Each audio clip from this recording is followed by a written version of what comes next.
Oh, sudah Pak. Oke, oke. Sip, sudah on. Nggak apa-apa, dimulai aja saya kira, Hul. Soal host kan tinggal dialihkan. Di unmute kan dulu itu, Mas Anamnya. Oh, ya belum bisa, Pak, karena Rohul belum jadi host.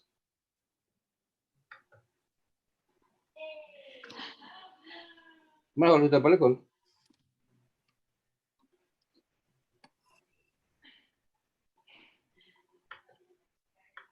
Pak Rohulnya malah di mute juga, Pak.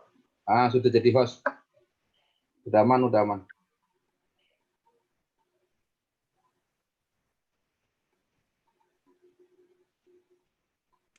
Baik, mohon izin Bapak-Bapak, Oke. Ibu-ibu, saya mulai tadarusnya. Ya, Assalamualaikum warahmatullahi wabarakatuh. Waalaikumsalam warahmatullahi wabarakatuh. Bismillah, alhamdulillah, wassalatu wassalamu ala rasulillah, Sayyidina Muhammad ibn Abdullah wa ala alihi wa sahbihi wa ala amma ba'du. Yang saya hormati Bapak Direktur PTKI, Prof. Arskal Salim, para Kasubdit, para kasih di lingkungan PTKI, Ibu Bapak, para pimpinan perguruan tinggi, dan teman-teman dosen peneliti dari seluruh tanah air ya, luar biasa. Hari ini sudah hampir merata ya, dari Sulawesi, dari Papua, dari Kalimantan terlihat ada ya. Selamat menjalankan ibadah puasa, saya ucapkan. Saya ingatkan tetap stay at home. Insya Allah kita bisa meraih hikmah puasa, meraih keutamaan puasa dari rumah kita masing-masing ya. Kita berjumpa lagi di acara Tadarus Litab Dimas yang akan mengupas tuntas hasil riset-riset terbaik yang dilakukan oleh dosen dan para peneliti di lingkungan perguruan tinggi keagamaan Islam dari seluruh tanah air. Ini saya kira merupakan gebrakan yang luar biasa di tengah pandemi COVID 2019 ini. Kita patut ya berterima kasih kepada Bapak pimpinan PTKI, Bapak Ibu pimpinan PTKI yang menggagas acara ini ya. Tidak bisa saya sebutkan satu persatu, tapi sangat luar biasa idenya cemerlang dan insya Allah kegiatan semacam ini pasti akan menggairahkan kerja-kerja penelitian kita di lingkungan PTKI pada kesempatan yang akan datang, insya Allah ya. Bapak Ibu, teman-teman sekalian, selamat bergabung di akun Zoom atau teman-teman bisa bergabung di akun Zoom, bisa mengakses kegiatan ini secara live di akun YouTube kita, di akun Pendis Channel ya.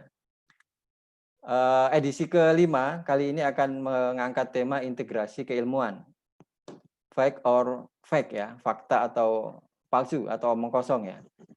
Narasumber kita hari ini yang pertama adalah Bapak Dr. Agus Zainul Fitri. Selamat pagi Pak Doktor. Selamat pagi, Assalamualaikum. Ya, alhamdulillah. Kemudian ada Kang Mada Sanjaya dari UIN Sunan Gunung Jati. Waalaikumsalam warahmatullahi wabarakatuh. Kalau Pak Agus tadi dari UIN Sunan dari IAIN Tulungagung. Kalau Kang Mada dari UIN Sunan Gunung Jati Bandung.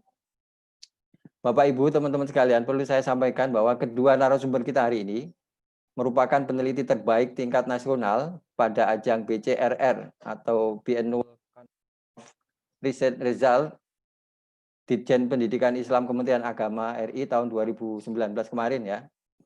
Luar biasa, kita memberikan apresiasi kepada kedua beliau atas prestasinya. Kemudian pembahas kita nanti ada Prof. Ahmuzaki dari UIN Sunan Ampel. Prof, selamat pagi Prof. Assalamualaikum. Waalaikumsalam warahmatullahi wabarakatuh. Maaf tidak bisa saya sebutkan gelarnya, ini terlalu panjang. Nanti menghabiskan waktu ini. Prof. Ahmuzaki ini adalah guru besar yang sangat humoris. Orang bilang tingkat intelektual tertinggi itu ketika seorang mampu menyampaikan ide-ide dengan cara yang lucu. Nah, nanti akan kita buktikan sejauh mana beliau ini bisa menyampaikan ide-idenya secara lucu ini. Kemudian memperkenalkan saya moderator Ahmad Khairul Anam. Saya lama mengelola NU Online, kemudian dosen ilmu falak juga di Unusia Jakarta dan sekarang menggagas bersama teman-teman gerak literasi. Bapak Ibu sekalian, teman-teman, untuk mendapatkan artikel Tadarus Litab Dimas, Bapak Ibu teman-teman bisa mengakses di situs kemenag.go.id atau di arrahim.id karena forum kita ini juga bekerjasama dengan arrahim.id. serta untuk artikel-artikel khusus nanti juga bisa diakses di rubrik jendela penelitian dan pengabdian masyarakat pada pada laman pendis.kemenak.go.id. Baik, Bapak Ibu, nanti juga ada fasilitas sertifikat dari Direktorat Pendidikan Tinggi Keagamaan Islam untuk semua peserta yang ikut terlibat di dalam tadarus ini. Nanti ada formnya nanti setelah penyampaian materi akan ditampilkan di layar Bapak Ibu sekalian. Untuk membuat acara kita ini jadi lebih berkah, marilah kita buka dengan bacaan basmalah. Bismillahirrahmanirrahim. Bapak Ibu, teman-teman sekalian, Pak Direktur, saya izin mau membacakan pantun ya. Mudah-mudahan menarik ini pantunnya ini. Saya contek. Si Mimin naik kereta, bawa tentengan di dalam kardus. Cakep. Musim corona tak bisa kemana-mana, tapi tagihan kredit jalan terus. Satu lagi. Buah duku, buah markisa, dibikin es campur ditambah apukat. Cakep. Biarpun berlapar-lapar puasa, tetap keren karena dapat sertifikat. Ya, nanti Google Form akan di-share setelah penyampaian presentasi para narasumber dan pembahas. Tema kita kali ini adalah integrasi keilmuan, ya, fact or fact. Untuk mempersingkat waktu, kami persilakan kepada yang terhormat Bapak Direktur PTKI, Prof. Arsekar Salim. Beliau ini termasuk salah seorang pimpinan pejabat yang sangat konsen dengan isu integrasi keilmuan, ya, terutama berkaitan dengan ilmu agama dan sains. Pada tadarus ketiga kemarin, kalau tidak salah, beliau juga menyampaikan bahwa integrasi kurikulum ini, integrasi keilmuan ya, diharapkan menjadi salah satu fokus utama dari kerja-kerja penelitian kita di lingkungan PTKI. Dengan segala hormat, saya persilakan kepada Bapak Prof. Arsekar Salim untuk menyampaikan arahan dan perspektif awal sebelum kita memulai pemaparan para narasumber. Baik. Silakan, Prof. Ya, terima kasih Heru Anam selaku moderator Tadarus Litab Dimas. Bismillahirrahmanirrahim. Assalamualaikum warahmatullahi wabarakatuh. Waalaikumsalam warahmatullahi wabarakatuh. Alhamdulillah kita berjumpa lagi dalam acara Tadarus Litab Dimas dengan segenap sivitas akademika PTKI se-Indonesia. Di sini hadir juga Pak Kasubdit beserta jajaran yang sudah menyiapkan acara ini. Saya apresiasi betul. Dan narasumber kita yang adalah peneliti terbaik ya dari BCRR, the Annual Conference on Research Result. Ada Pak Mada Sanjaya PhD dari UIN Bandung, lalu juga ada Pak Dr. Agus Zainul Fitri dari Tulungagung. Terima kasih sudah bersedia untuk mengisi acara Tadarus Litab Dimas ini. Dan tentu terima kasih buat Prof. Ahmad Uzaki dari UIN Surabaya ya yang bersedia untuk membahas. Saya tahu disiplin beliau bukan tentang sains, tapi beliau bisa masuk ke disiplin mana saja ya. Apalagi kalau sudah menjadi examiner ya, reviewer, proposal apa aja dikasih ke beliau, udah disantap habis itu.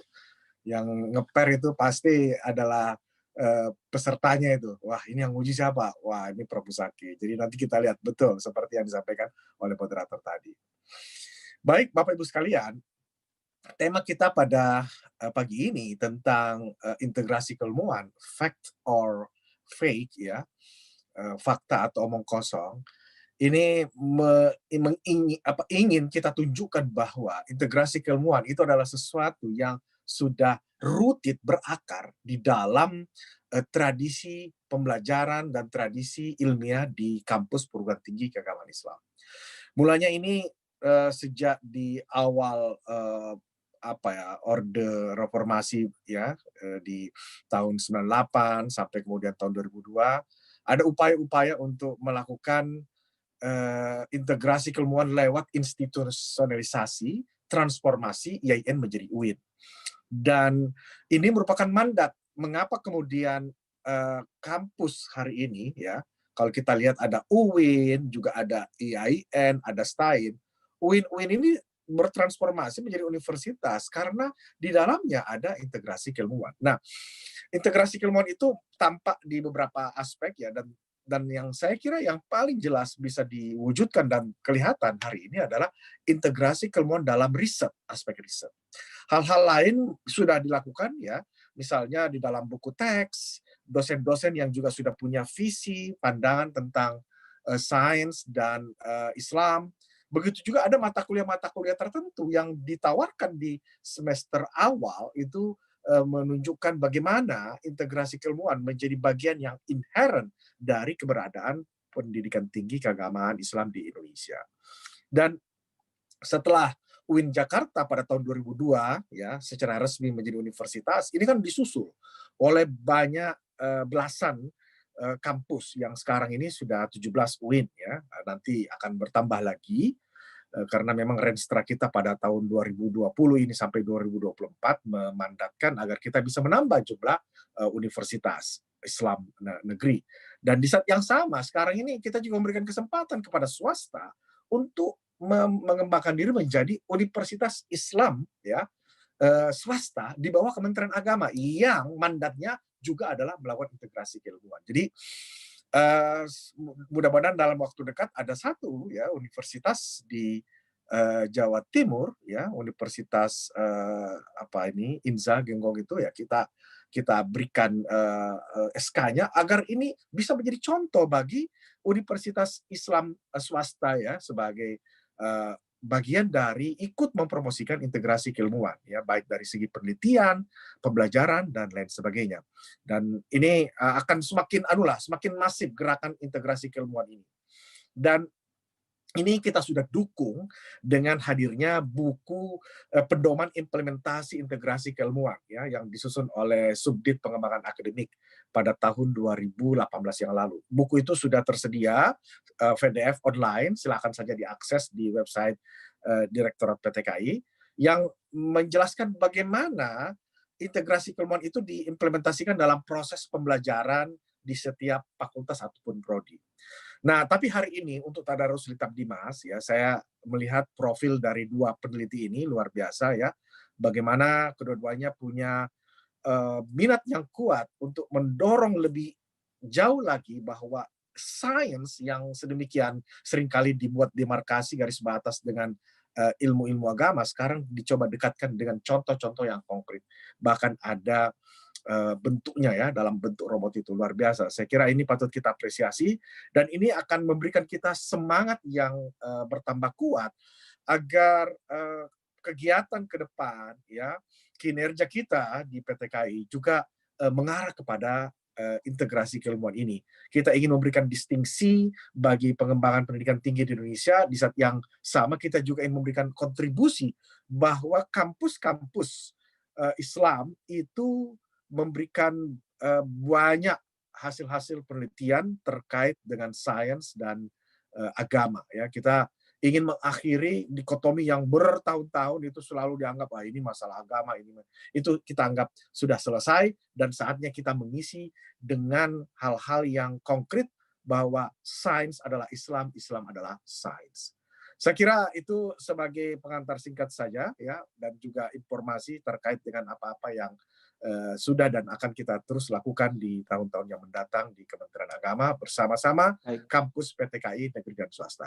Terima kasih atas segala perhatian. Saya akhiri. Assalamualaikum warahmatullahi wabarakatuh. Waalaikumsalam warahmatullahi wabarakatuh. Kita berikan aplaus buat Pak Direktur, luar biasa sudah membuka cakrawala kita terkait dengan proyek integrasi yang sudah berakar di PTKI ini.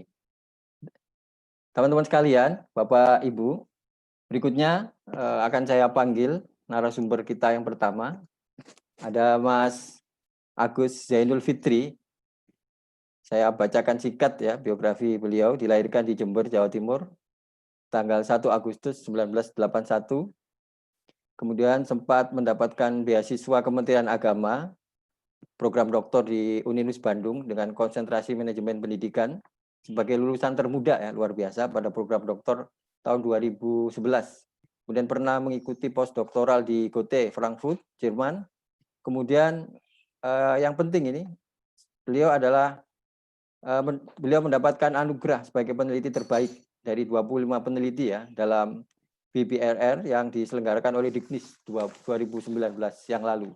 Saat ini Pak Agus adalah Ketua Program Studi Magister PAI ya di Pasca Sarjana IAIN Tulungagung. Bapak Ibu sekalian, teman-teman, proyek penelitian Mas Agus ini kalau saya baca sekilas ini ingin mengetahui sejauh mana integrasi keilmuan di 3 perguruan tinggi besar ya, di 3 UIN terbesar di Indonesia, yaitu UIN Sunan Ampel, kemudian UIN Maliki dan UIN Wali Songo ya. Konsentrasi di 3 kampus ini. Seperti disampaikan Pak Direktur tadi, integrasi keilmuan ini adalah ya sesuatu yang niscaya ya, apalagi pendirian UIN itu sendiri merupakan sebuah bentuk ya, integrasi ya, tapi sejauh mana nanti kita akan melihat bagaimana proses integrasinya, sejauh mana yang proses ini akan tetap berlanjut. Antara lain ditemukan misalnya Mas Agus ini mencatat ada jurusan Comparative Religion yang merupakan wujud perpaduan atau integrasi ajaran-ajaran Sunan Kalijogo di UIN Wali Songo ya, dengan kurikulum setempat yang juga menampung para mahasiswa dari non-Muslim. Ini sebagai bentuk integrasi ya. Menurut Mas Agus juga ada integrasi dilakukan dengan mengembangkan ilmu lain seperti sains dan humaniora yang dirangkai dengan kajian studi Al-Quran dan hadis. Juga ada mata kuliah khusus integrasi Islam, sains, dan teknologi pada Fakultas Sains yang merupakan wujud dari integrasi kurikulum. Selebihnya nanti saya persilakan kepada Mas Agus untuk menyampaikan presentasinya. Pada kesempatan kali ini saya beri waktu sementara 10 menit dulu ya, biar nanti kita ada waktu yang agak lama untuk berdiskusi dengan Pak. Silakan ya Mas Agus. Baik, terima kasih. Bismillahirrahmanirrahim. Assalamualaikum warahmatullahi wabarakatuh. Bismillahirrahmanirrahim. Yang terhormat Bapak Direktur, Bapak Kasubdit, beserta jajarannya, pimpinan perguruan tinggi, para narasumber dan pembahas, Profesor Ahmad Muzaki, serta para pemirsa Tadarus Litab Dimas yang kelima. Ingin saya sampaikan yang pertama, rasa terima kasih kepada Diktis yang telah memberikan kesempatan bagi saya untuk mempresentasikan hasil penelitian saya dengan judul Integrasi Spirit Dakwah Wali Songo dengan Keilmuan dalam Kurikulum Berbasis KKNI. Saya ingin mengkoreksi ya sebentar, riset saya tidak di Wali Songo tetapi di UIN Sunan Kalijaga, kemudian UIN Maliki Malang dan UIN Sunan Ampel Surabaya. Nah, riset saya itu didasari atas 2 konsep. Yang pertama adalah statement yang dikemukakan oleh Ibnu Taimiyah. Dia mengatakan al-ismu yadullu ala ma yusamma. Nama itu mencerminkan apa yang dinamai.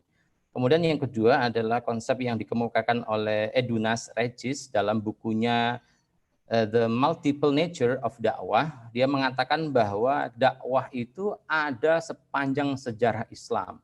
Maka kemudian PTKIN itu kalau dalam konteks Edunas Regis ini berarti merupakan bagian dari dakwah itu sendiri. Nah, wujud perguruan tinggi itu. Nah, fokus riset saya ini adalah pada strategi dan desain spirit dakwah Wali Songo dengan keilmuan dalam konteks kurikulum. Nah, ada 5 landasan konseptual yang menjadikan pisau analisis saya. Adalah yang pertama adalah konsep dari Edunas Regis tentang the multiple nature of Islamic dakwah. Kemudian yang kedua, konsep peradaban Islam yang diusung oleh Marshall Hodgson, The Venture of Islam, kemudian integrasi interkoneksi Amin Abdullah, kemudian epistemologi ilmu Abid Al-Jabiri, dan kemudian kurikulum dari konsep Hilda Taba. Nah, riset saya ini menggunakan metode kualitatif dengan pendekatan fenomenologis dengan jenis field research, di mana peneliti berusaha untuk menemukan makna, menggali fakta-fakta dan data yang ada di lapangan, dengan rancangan studi multikasus karena konsep integrasinya berbeda, kemudian analisisnya menggunakan model Miles and Haberman untuk analisis kasusnya, sementara analisis lintas kasusnya menggunakan modelnya Yin. Nah, saya akan mengemukakan hasil penelitian saya pada 3 tahap. Tahap yang pertama dalam konteks kurikulum dan pembelajaran. Hilda Taba, sebagaimana yang saya kemukakan sebagai satu konsep kurikulum yang saya pakai, menjelaskan bahwa kurikulum itu bukan hanya seperangkat mata pelajaran atau mata kuliah, tetapi kurikulum itu adalah planet learning experience. Sehingga dia mengatakan kurikulum itu bentuknya ada 4. Ada yang disebut sebagai written kurikulum, sesuatu yang tertulis, ada yang disebut sebagai taught kurikulum yang diajarkan, learn kurikulum yang dipelajari, dan hidden kurikulum yang tersembunyi. Dan dari situlah kemudian saya ingin menggambarkan yang pertama adalah integrasi dalam konteks kurikulum dan pembelajaran. Nah, saya menemukan memang bahwa UIN Yogyakarta dengan UIN Malang ini serius sekali dalam konteks integrasi dalam wujud dalam kurikulum. Ini bisa dibuktikan dengan integrasi mata kuliah, kemudian karya-karya research yang saya lihat, mungkin ini slide-nya bisa di next ini, Mas Rohul. Ada puluhan karya-karya yang sudah dihasilkan oleh 2 perguruan tinggi ini, sehingga next. Nah, next supaya nanti sesuai apa yang saya sampaikan. Nah, ini saya kira belum tadi. Saya kira menjadi bukti bahwa kedua universitas ini serius sekali untuk mengembangkan integrasi ini. Dalam konteks 3 hal yang saya maknai. Yang pertama dalam konteks subject matter-nya, yang kedua dalam konteks research dan kajian-kajiannya, kemudian bahkan ada konferensi yang khusus bicara tentang integrasi dan interkoneksi. Nah, saya melihat bahwa ketiga perguruan tinggi memang sedang serius, tapi memang saya melihat dari ketiga objek yang saya teliti, nampaknya UIN Malang dan UIN Jogja yang lebih nampak itu untuk driving force-nya untuk melakukan itu. Mungkin karena UIN Surabaya belakangan hadir. Kemudian yang kedua, saya ingin mencermati dari konsep integrasi desainnya. Nah, saya ingin melihat dari 3 aspek, yaitu Islamicity, locality, dan modernity. Di aspek Islamicity-nya kita bisa lihat yang tadi, Mas, bahwa secara simbolik UIN Malang itu berani menampilkan keislamannya jauh daripada 2 perguruan tinggi yang saya teliti, di mana logonya menggunakan kutipan dari Al-Quran yaitu Ulul Albab.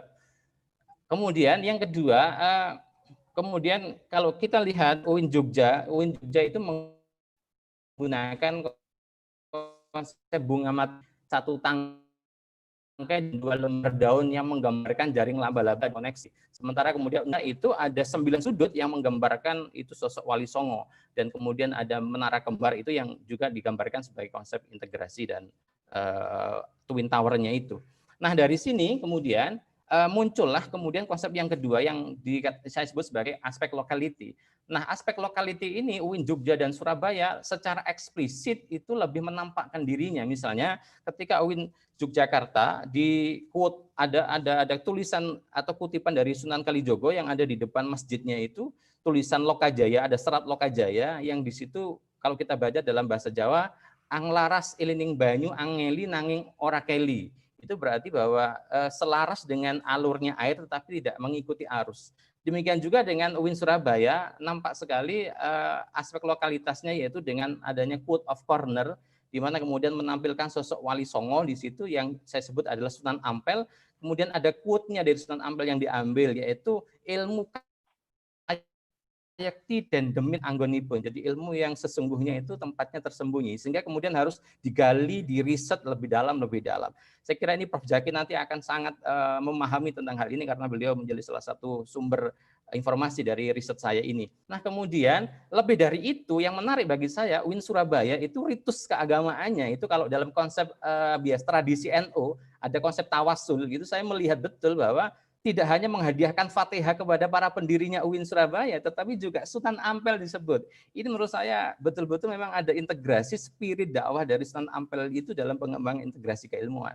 Nah, sementara yang ketiga, ya UIN Malang, saya lihat dalam aspek lokalitasnya ini secara implisit saja kita tidak bisa menemukan tulisan-tulisan dari Maulana Malik Ibrahim di bangunan-bangunannya, tetapi kalau kita mau lihat di batu itu yang ada tulisan yang kunu ulil absor, kunu ulil nuha, itu ternyata tanah di bawahnya itu adalah diambil dari pekuburan 9 makam wali yang ada di Jawa. Nah, ini kemudian didoakan oleh orang-orang yang ada, kiai-kiai yang ada di sekitar Malang. Ini menunjukkan bahwa dia ingin mengkoneksikan antara hubungannya spirit dakwah Wali Songo itu dengan pengembangan keilmuannya. Kemudian yang yang berikutnya yang dari aspek modernitas, saya melihat memang berdasarkan peraturan dari Presiden juga, dan ini menjadi concern semuanya, memang aspek modernitasnya ini ditunjukkan satu dari bangunan gedung yang sangat luar biasa, tetapi tidak hanya itu, UIN Malang itu menganggap modernitas itu adalah dengan pengembangan Fakultas Kedokteran dan Saintek. Sementara UIN Surabaya berbeda. Bukan itu yang menjadi concern aspek modernitas, tapi Islamic Studies itu yang menjadi keunggulan. Sama halnya dengan UIN Yogyakarta yang menjadikan kajian Islam interdisipliner itu sebagai hal yang dianggap modern. Sehingga kalau kita lihat kajian-kajian yang ada di UIN Jogja itu dianggap lebih luas, bahkan lebih liberal mungkin daripada yang dibayangkan oleh teman-teman yang lain. Kemudian dari aspek yang ketiga, dari aspek epistemologi keilmuan, saya melihat bahwa UIN Jogja lebih unggul dalam aspek bayani dan burhaninya, tetapi agak lemah dalam aspek irfaninya, dan ini diakui oleh para pemangku kebijakan yang ada di UIN Jogja. Kenapa? Karena memang para akademisinya masih berdebat antara meyakini Sunan Kalijogo sebagai mitos atau fakta. Ini juga yang mengganggu konsep irfani ini untuk berkembang, dan itu sangat berbeda dengan UIN Malang dan UIN Surabaya. Mungkin ada pengaruh tradisi juga, tradisi santri dan tradisi keislaman, sehingga kemudian konsepnya lebih berimbang antara bayani, burhani, dan irfani. Dan yang terakhir yang ingin saya sampaikan sebagai temuan dari kurikulum, nah, saya melihat integrasi dalam konteks kurikulum masih pada dua level, yaitu yang saya sebut sebagai subjek akademik kurikulum design. Jadi banyak perguruan tinggi yang desain integrasinya itu dalam bentuk mata kuliah atau mata pelajaran. Nah, lebih dari itu sesungguhnya integrasi yang diharapkan adalah pada rekonstruksi sosial kurikulum desain. Itu yang diharapkan sesungguhnya bagaimana kemudian temuan-temuan integrasi itu tidak hanya dalam bentuk mata pelajaran atau mata kuliah, tetapi juga bisa memperbaiki dan mengembangkan aspek-aspek sosial yang ada di dalam masyarakatnya. Dan contoh daripada temuan-temuannya Pak Mada, menurut saya ini harus kemudian didorong dan di-endorse sebagai bentuk real daripada integrasi ilmu dan sains itu. Saya kira ini yang bisa saya sampaikan di awal. Terima kasih. Pak Agus, kita kasih aplaus buat Pak Agus. Luar biasa. Saya kira penelitian ini sangat bernyali ya, dalam pengertian mengkaji 3 kampus besar, ya. Mengkaji proyek integrasi keilmuan di 3 kampus besar. Bapak Ibu teman-teman sekalian, kalau saya simpulkan singkat tadi, kita masing-masing bisa punya kesimpulan ya.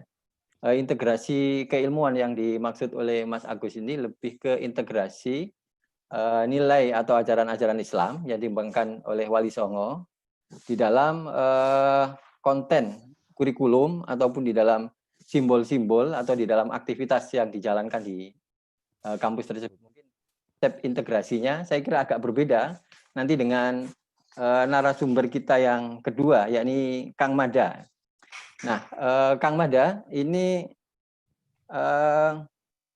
saya akan mengajak kita kembali ke zaman keemasan Islam ya, di mana banyak sekali ulama-ulama kita yang sekaligus menjadi ahli ya di bidang sains ya.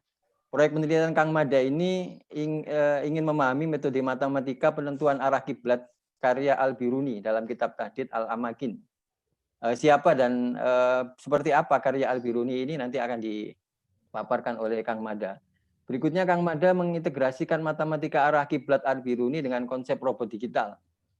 Kemudian ada perancangan alat ukur arah kiblat digital yang portabel menggunakan metode Al-Biruni juga dalam kitab Tahdid Al-Amakin ya. Kemudian pengujian alat ukur arah kiblat digital yang telah dibuat di beberapa tempat biasa saya kira beliau ini, dan sebagai informasi Kang Mada juga salah seorang peneliti ya terbaik yang mendapatkan penghargaan dari Kementerian Agama tahun 2019 lalu ya. Bapak Ibu sekalian, Kang Mada ini lahir tanggal 11 Oktober 85. Masih muda tapi sudah luar biasa ya. Beliau menyelesaikan S1 dan S2 di IPB Bogor, kemudian S3 di University Malaysia Terengganu, jurusan komputasional matematik. Kang Mada ini juga merupakan dosen Komputasi dan Instrumentasi Robotika Fisika di UIN Sunan Gunung Jati, Bandung. Kang Mada ini sangat tertarik dengan pemodelan matematika serta aplikasi teknologi robotika di berbagai bidang. Luar biasa. Nanti Kang Mada juga saya baca founder Bolabot ya, yang merupakan startup berbasis riset dan edukasi robotika. Luar biasa ini. Silakan Kang Mada menyampaikan hasil risetnya nanti sebelum dibahas oleh Bapak Prof. Muzaki. Silakan Kang Mada. Bismillahirrahmanirrahim. Assalamualaikum warahmatullahi wabarakatuh. Waalaikumsalam warahmatullahi wabarakatuh. Alhamdulillahirabbil alamin. Allahumma shalli ala Muhammad wa ala alihi washabihi ajmain. Allahumma shalli ala Muhammad. Terima kasih atas kesempatan yang telah diberikan kepada saya untuk mempresentasikan karya penelitian yang telah kami lakukan di UIN Sunan Gunung Jati Bandung. Jadi pada hari ini saya ingin menjelaskan tema penelitian yang kami lakukan, yaitu integrasi ilmu falak, sains dan teknologi robot dalam perancangan alat ukur arah kiblat secara portable menggunakan metode yang dikembangkan oleh ilmuwan besar, ilmuwan Islam abad pertengahan yang sangat luar biasa, yaitu Abu Rayhan Al-Biruni. Dalam salah satu kitabnya, itu kitab Tahdid Nihayat Al-Amakin. Sebelum saya masuk ke dalam materi utama, integrasi tentang ilmu falak dan sains teknologi robotik, saya ingin menjelaskan tentang konsep integrasi yang dikembangkan oleh para ilmuwan terdahulu. Salah satu ilmuwan terdahulu yang mengembangkan konsep integrasi adalah Muhammad Ibnu Musa Al-Khwarizmi. Beliau lahir tahun 780, meninggal tahun 850 pada masa dinasti Abbasiyah. Khalifahnya pada saat itu adalah Al-Ma'mun. Beliau mengabdi pada sebuah laboratorium besar yang hingga kini abadi sejarahnya, yaitu Baitul Hikmah. Orang Eropa menyebut Al-Khwarizmi ini sebagai algoritmi. Kalau kita di Indonesia menyebutnya algoritma. Namanya abadi dalam pemrograman komputer. Kalau kita dengar istilah algoritma, itu berasal dari kata Al-Khwarizmi. Kemudian salah satu kitab dari Al-Khwarizmi ini adalah membahas tentang Al-Jabar, yaitu kitab Fi Al-Jabar wal Mukabbal. Ada ciri khas yang membedakan kitab Al-Jabar karya Al-Khwarizmi ini, yang kemudian hari akan melahirkan ilmu Al-Jabar dalam bidang matematik, yaitu Al-Khwarizmi membahas tentang penerapan Al-Jabar yang tidak seperti biasanya yang dilakukan oleh ilmuwan di luar Muslim, yaitu menerapkan konsep Al-Jabar pada permasalahan wasiat dan waris. Padahal konsep-konsep yang lainnya itu juga dikembangkan oleh Al-Khwarizmi. Jadi selain mengembangkan ilmu Al-Jabar itu sendiri dan digunakan oleh kepentingan kemanusiaan secara umum, Al-Khwarizmi juga mengembangkan khusus untuk digunakan oleh umat Islam, yaitu khusus permasalahan wasiat dan waris. Next. Ini ada gambaran ilustrasi mengenai manuskrip yang ditulis oleh Al-Khwarizmi, salinan tahun 1342, kemudian versi terjemahannya yang ditulis oleh Frederick Rosen dan versi bahasa Indonesianya juga. Jadi next, itu integrasi yang dilakukan oleh Al-Khwarizmi dalam teknis matematiknya. Kemudian kita juga bisa belajar integrasi dari seorang insinyur di bidang teknik abad pertengahan, namanya adalah Badi Al-Zaman Abul Is Ibnu Ismail Al-Rozaz Al-Jajari rahimahullah. Beliau hidup tahun 1136, meninggal tahun 1206.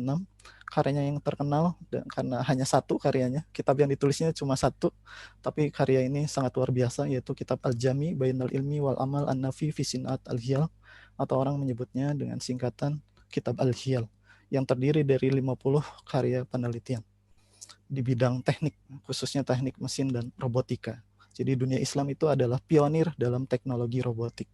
Karena di abad 12 umat Islam sudah mengenal robot. Next. Ini adalah gambaran integrasi yang dilakukan oleh Al-Jajari rahimahullah. Jadi selain beliau membuat sebuah robot berupa jam yang menunjukkan waktu, tapi beliau juga menambahkan satu fungsi khusus untuk umat Islam, yaitu waktu sholat. Jadi selain menunjukkan waktu jam, menit, detik, setiap setengah menit ini jamnya menunjukkannya. Beliau juga menambahkan fitur, yaitu menunjukkan waktu sholat. Dan ini tidak pernah ada pada periode-periode setelahnya. Next. Kemudian ini adalah salah satu karya dari Al-Jazari juga, yaitu robot yang Al-Jazari ini dalam kitabnya membuat lebih dari 20 tipe robot, dan di antara tipe robotnya itu adalah robot yang membantu sultannya pada saat itu untuk berwudu secara otomatis. Sampai saat ini pun dalam teknologi modern tidak ada alat wudu otomatis seperti yang dibuat oleh Al-Jazari tahun 1200-an. Next. Nah, kemudian ini adalah karya yang sangat fundamental dan melahirkan teknologi yang sangat bermanfaat bagi masyarakat secara umum hari ini, yaitu teknologi mesin engkol. Al-Jazari rahimahullah membuat sebuah mesin pompa yang di dalam mesin tersebut salah satu komponen utamanya adalah mesin engkol, mengubah gerak rotasi menjadi translasi yang akhirnya mengangkat air dari permukaan datar ke dataran yang lebih tinggi. Di dunia modern, dalam teknik modern, konsep engkol itu kemudian diaplikasikan pada mesin kendaraan bermotor. Kemudian dalam penelitian yang kami lakukan di UIN Sunan Jati Bandung, kami ingin mengintegrasikan ilmu falak dengan teknologi robot. Motivasinya tentu dari Al-Quran surat Al-Baqarah ayat 149, 150, karena di situ ada perintah dari Allah Subhanahu wa taala kepada kita semua umat muslim untuk menghadapkan diri kita ke arah kiblat ketika kita melaksanakan sholat. Next. Dalam Al-Quran surat An-Nisa pun Allah Subhanahu wa taala menentukan bahwa sholat itu dilaksanakan pada waktu-waktu tertentu. Next. Nah, dari hal tersebut, dari dua besaran tadi, yaitu arah kiblat dan waktu sholat, itu adalah besaran fisika. Jadi kita bisa mengukur arah kiblat dan bisa mengukur menentukan waktu sholat secara presisi. Dan pengukuran untuk menentukan arah kiblat dan waktu sholat ini merupakan tantangan besar di zaman kemasan Islam terdahulu. Karena ilmu trigonometri dulu itu belum ada, akhirnya ada melalui penelitian arah kiblat. Jadi lahirnya ilmu trigonometri pun lahirnya karena umat Islam pada saat itu ulamanya ingin menentukan arah kiblat di wilayah-wilayah yang jauh dari Ka'bah. Kemudian dalam penelitian ini kami menggunakan metode yang dikembangkan oleh Abu Rayhan Al-Biruni dalam salah satu kitabnya, yaitu kitab Tahdid Nihayat Al-Amakin. Next. Abu Rayhan Al-Biruni ini merupakan seorang ilmuwan besar, gelarnya adalah Ustadz fil Ulum karena menguasai berbagai disiplin ilmu, salah satunya matematika, astronomi, farmakologi, bahkan di bidang sosial juga Abu Rayhan Al-Biruni ini menguasai juga, yaitu di bidang antropologi dan sejarah, tarikh. Menurut seorang sejarawan S. Kennedy, terdapat 146 karya dari Al-Biruni. Ini beberapa karyanya bisa ditampilkan. Next. Ini karya yang masih ada hingga hari ini. Itu kitabnya kitab dalam membuat pembuatan astrolab namanya, sebuah device alat untuk berbagai kepentingan umat pada saat itu. Jadi astrolab ini kalau sekarang kita menyebutnya sebagai GPS, tapi dia bisa multifungsi karena dia bisa menentukan waktu sholat, bisa menentukan arah kiblat, bisa menentukan perubahan bulan, bisa menentukan prediksi gerhana dan seterusnya. Jadi alatnya sederhana, mekanis, tapi sangat luar biasa. Next. Tahun 2010 telah dibuat rekonstruksinya oleh Profesor Vatseskin. Ini berbasis dari kitab yang tadi masih tersimpan. Kemudian tahun 2020 ini karya yang sebelah kanan ini adalah karya mahasiswa bimbingan kami. Ini desain astrolab yang dikembangkan oleh UIN Sunan Jati Bandung. Berikutnya ini adalah salinan manuskrip dari kitab Tahdid Nihayat Al-Amakin. Next. Nah, jadi kitab Tahdid Nihayat Al-Amakin ini telah juga dipelajari oleh Jamil Ali dengan membuat karya terjemah pada tahun 1967 dan oleh Edward S. Kennedy, seorang sejarawan matematik dan astronomi, ini tahun 1973. Jadi kitab ini telah ditahqiq dan bahkan diterjemahkan dalam bahasa Inggris. Ini merupakan salah satu referensi sekunder selain manuskrip yang tadi disebutkan. Next. Ini karya Al-Biruni yang lain, ini membahas tentang jam matahari. Nah, dari kitab inilah kita bisa mengenal formulasi matematika penentuan waktu-waktu sholat. Next. Ini karyanya yang lain juga di bidang astronomi, ini untuk menentukan pergantian bulan dan juga membahas tentang astrologi. Meskipun sebenarnya Al-Biruni ini menolak gagasan tentang astrologi dengan jelas. Next. Ini karyanya yang lain. Kalau tadi berkaitan dengan ilmu eksak dan astronomi, maka ini berkaitan dengan tarikh, sejarah. Next. Yang masih tersimpan hingga hari ini. Next. Nah, ini adalah karya Al-Biruni juga di bidang antropologi yang membahas pertama tentang India, antropologi India. Jadi Al-Biruni multidisiplin ilmu yang beliau kuasai atau disebut polimat. Next. Kemudian kaitan dengan hasil penelitian yang kami lakukan dalam kitab Tahdid, kami menemukan beberapa temuan. Kemudian kami membuat analisis dan pemrograman komputer dari apa yang dibuat oleh Al-Biruni. Jadi Al-Biruni membuat matematika, kemudian kita ubah matematika itu yang awalnya berupa prosa, kata-kata, kemudian kita ubah menjadi bentuk formulasi notasi matematika modern, kemudian kita buat program komputer dalam proses komputasinya. Next. Ini adalah karya Al-Biruni dalam menentukan jari-jari bumi.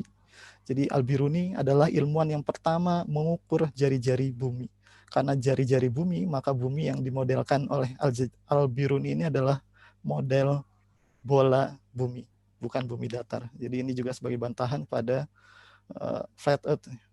Karena ilmuwan Islam terdahulu mengembangkan model bumi untuk menentukan arah kiblat, waktu sholat, pergantian bulan, dan seterusnya kalender itu dengan menggunakan model bumi berbentuk bola. Next. Ini hasil dari komputasi yang kami buat, membandingkan antara metode yang dikembangkan oleh Al-Biruni dalam kitabnya Tahdid Nihayat Al-Amakin, kemudian ini kitab Al-Kanun, ini juga karya Al-Biruni, kitab Al-Kanun Al-Mas'udi, kemudian ini adalah metode perhitungan modern. Jadi hanya selisih sedikit berbeda dengan pengukuran modern. Next. Ini juga adalah karya dari Al-Biruni dalam kitab Tahdid Nihayat Al-Amakin, yaitu mengukur jarak antara dua kota, yaitu kota Baghdad dan kota Mekah. Next. Ini kita tunjukkan ini formulasi matematika yang beliau kembangkan dalam formulasi modern yang saya tulis. Next. Nah, ini adalah hasil perhitungan komputasinya. Nah, ini metodenya Al-Biruni, kemudian ini metode modern. Jadi hanya berbeda di detik busurnya saja. Sedangkan derajat dan menit busurnya ini sama ya. Kemudian penelitian yang utama dari kitab Tahdid Nihayat Al-Amakin adalah ada pada bab 25 dari 26 bab yang ada pada kitab Tahdid, yaitu bab tentang pengukuran metode pengukuran arah kiblat. Next. Al-Biruni mengembangkan 6 metode dalam menentukan arah kiblat. Dalam slide ini saya hanya menampilkan salah satunya saja. Next. Ini gambaran ilustrasi matematika dalam formulasi modern. Saya tidak akan menjelaskan detailnya. Next. Next saja. Next. Ini hanya gambaran bahwa luar biasanya Al-Biruni 1000 tahun yang lalu sudah bisa mengukur arah kiblat dengan sangat presisi. Next. Next. Saya ingin menunjukkan hasil pengukurannya. Sebelumnya. Back. Maaf, back sebelumnya lagi. Back.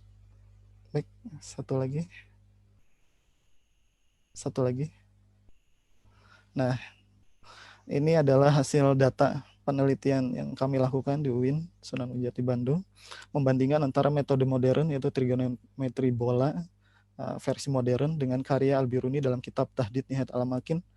Kita bisa lihat di sini ketika kita menggunakan data dari Google Map, kemudian memasukkan sesuai dengan algoritma yang dibuat oleh Al-Biruni dan metode modern, hasilnya adalah sangat identik alias 100% serupa. Jadi tidak ada beda ketika kita menggunakan metode modern yang dikembangkan hari ini dengan metode yang dikembangkan 1000 tahun yang lalu oleh Abu Rayhan Al-Biruni. Next. Ini juga kita sudah uji di kampus UIN Bandung dan hasilnya pun identik dengan yang dihasilkan oleh metode modern. Next. Kemudian ini adalah ilustrasi gambaran geometri waktu sholat. Next. Ini juga digambarkan oleh Abu Rayhan Al-Biruni. Next saja. Ini gambaran formulasi matematika. Jadi Khadijah Rasulullah SAW menentukan waktu sholat itu menggunakan tongkat istiwa untuk bisa dilihat bayangan cahaya mataharinya untuk menentukan waktu sholat. Maka Al-Biruni menyusun matematika dari fenomena bayangan tersebut dalam salah satu kitabnya tadi, kitab Al-Zilal. Kemudian saya ubah dalam formulasi matematika modern, kemudian diubah lagi dalam bentuk program komputer. Akhirnya kita bisa mendapatkan hasil pengukuran ini yang kita uji di Kabupaten Bandung. Hasilnya presisi pada tahun 2017, jadi sudah sangat lama saya gunakan ini. Next. Nah, kemudian ini adalah implementasi antara matematika, program komputer yang dikembangkan oleh kami di UIN Bandung dengan menggunakan metodenya Al-Biruni dalam perancangan robot yang bisa menunjukkan arah kiblat. Next. Ini di skip saja. Ini ilustrasi. Ini back. Maaf. Ini adalah yang sebelah kiri, ini adalah arah alat device keyboard versi ketiga, karena kita sudah mengembangkan sampai ke versi ketiga untuk menunjukkan arah kiblat dan waktu sholat. Kemudian yang sebelah kanan, ini adalah robot humanoid versi ketiga juga sebenarnya, yaitu EN-bot, Electronic Humanoid Robot. Jadi konsep arah kiblat ini ditanamkan ke dalam robot ini sehingga robot ini pun bisa menunjukkan arah kiblat menggunakan lengannya, nanti menunjukkan arah kiblat. Ini hasil pengukuran yang dilakukan menggunakan metode Al-Biruni yang poin nomor 1 yang diaplikasikan pada keyboard versi ketiga.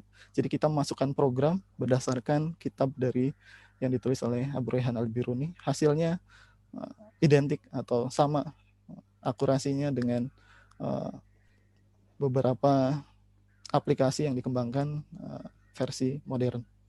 Next, ini hanya pengujian saja. Nah, kalau tadi di tema hari ini adalah fakta atau hoax ya, fake, maka sains Islam, sains dan teknologi dalam peradaban Islam itu adalah fakta. Next.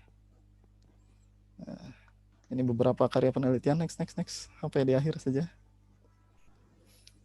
Nah, kemudian ini yang paling akhir, ini adalah berkat bantuan Prof. Ahmad Muzaki. Jadi saya diberi amanah untuk menyusun sebuah soal kompetisi sains madrasah berbasis integrasi. Soalnya adalah soal fisika. Saya masukkan soal menentukan arah kiblat dengan menggunakan metode Abu Rayhan Al-Biruni tahun lalu di Manado.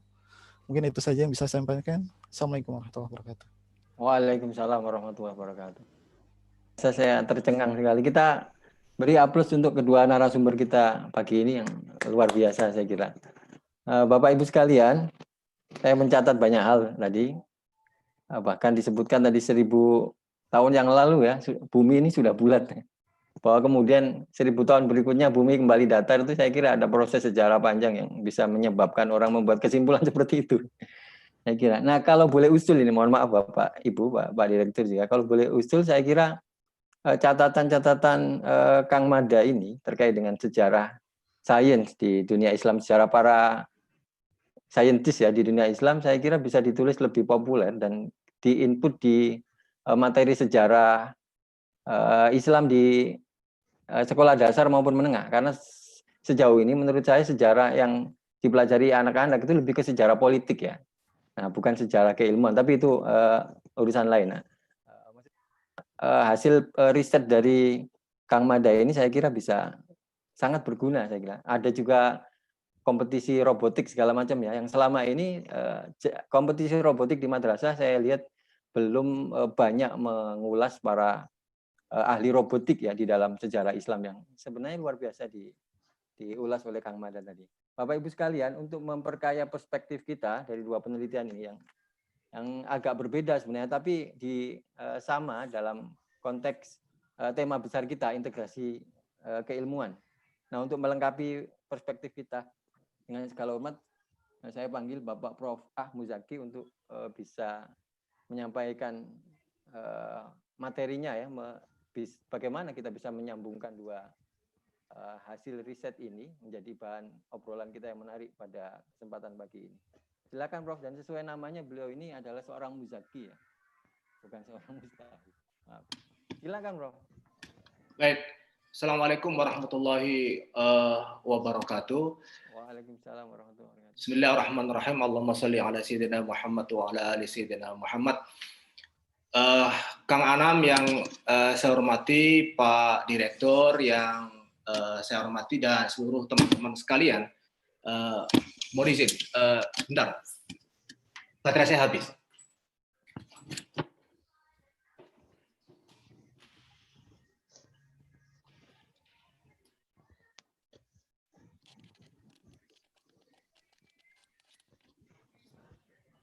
Ya, biasa ini ya. Bismillahirrahmanirrahim. Kita merasa sangat luar biasa diberi pengayaan oleh dua narasumber kita pagi ini. Kalau melihat integrasi keilmuan itu bisa direpresentasikan oleh dua narasumber hari ini, Kang Agus Zainul Fitri dan Kang Mada. Bayangan saya sederhana. Tidak akan mungkin Kang Mada bisa melakukan riset seperti ini dengan background keilmuan